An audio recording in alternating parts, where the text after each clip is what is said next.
You're about to hear something you rarely, if ever, hear from a bureaucrat. And it was my mistake. That's Rick Buller. He ran the Jefferson Parish landfill for 23 years, and he admits his own mistake caused high gas emissions at the landfill, gas that many blame for a stench that's descended on several neighborhoods. I've been having my birds for like 15 years, and last summer, within a week's time, I lost 4 of them. For Wagaman resident Karen Abair, the proverbial canary in the coal mine was actually 4 of her parakeets. It was heartbreaking because that's my pets, and 4 of them died. And we were scared, so we actually put them in a bigger cage and put them inside. And it wasn't just her pets that have suffered. I've had headaches, I've had tightness in my chest, eyes burning, skin burning. When we cut in the grass or something and the smell's out here, you get it in your, whatever exposes. That's where you get the tingling and the burning. The same smells and the same symptoms traveled across the river, too, to Harahan and River Ridge. When it comes across my back fence, it's coming from the west. It'll come right over that fence, and it'll settle down in here. Harahan resident Gerald Herbert started collecting detailed reports of the smells in early 2018 from nearly 3,000 members of a Facebook group he runs. Many of the first-person accounts are heart-wrenching. The worst smell ever. Eyes burning, throat burning, chest hurting. My 6-year-old chest is hurting and she is coughing. Herbert built smell maps tracking when and where the stench was the worst. We used his data to create this mapping tool on our website, and you can see how the complaints hit a crescendo in July 2018. It's disputed whether those smells are all from the parish landfill. There are 3 other landfills and several chemical plants in that same area. Buller says none of the landfill workers have suffered the symptoms reported by the residents, and there have also been concerns about snow-like particles at barge loading operations along the river. But the State Department of Environmental Quality is convinced.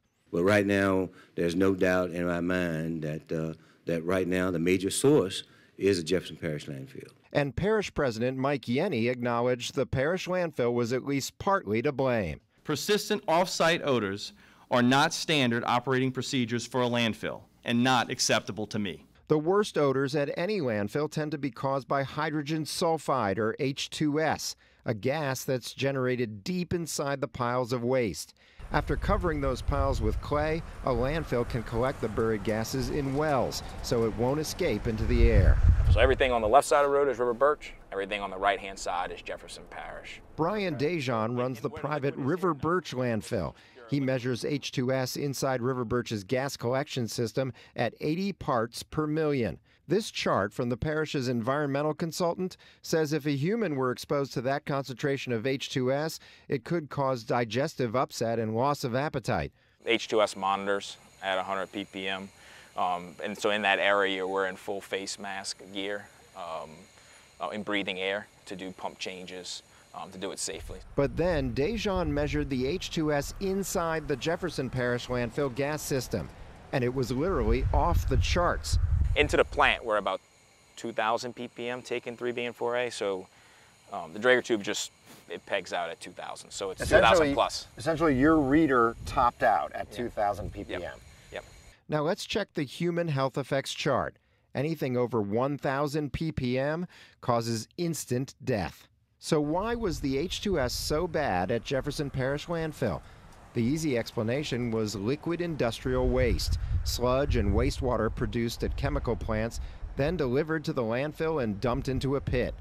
Former parish president John Young said his administration never accepted liquid industrial waste. The one defining issue is Yenny's administration accepting liquid industrial waste and those complaints in Harahan River Ridge spiking. The parish landfill started taking the liquid waste in March 2016, while places like River Birch stopped taking it. If neighboring landfills are refusing to take it, why are we taking it?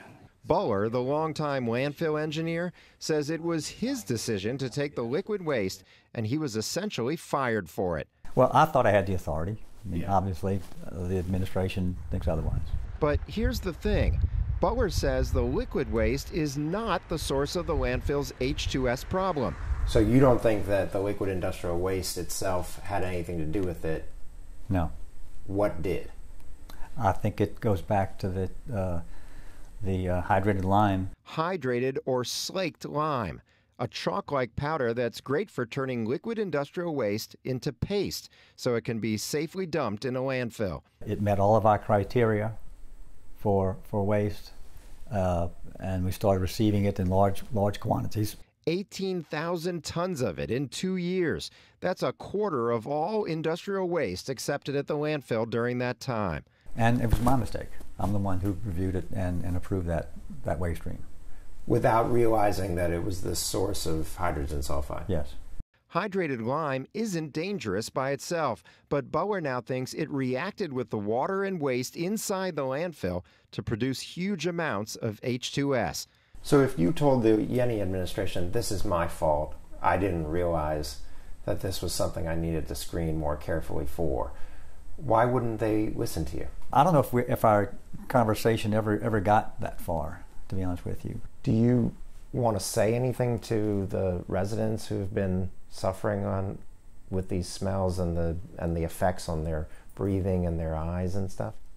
Well, sure, I'm sorry. Bower says he accepted the lime because it meant more royalty fees for the parish. He says he didn't realize it could produce H2S until it was too late. People may disagree with decisions I made, but I always made them with honesty and integrity. I never accepted any illegal, unethical benefits from anyone.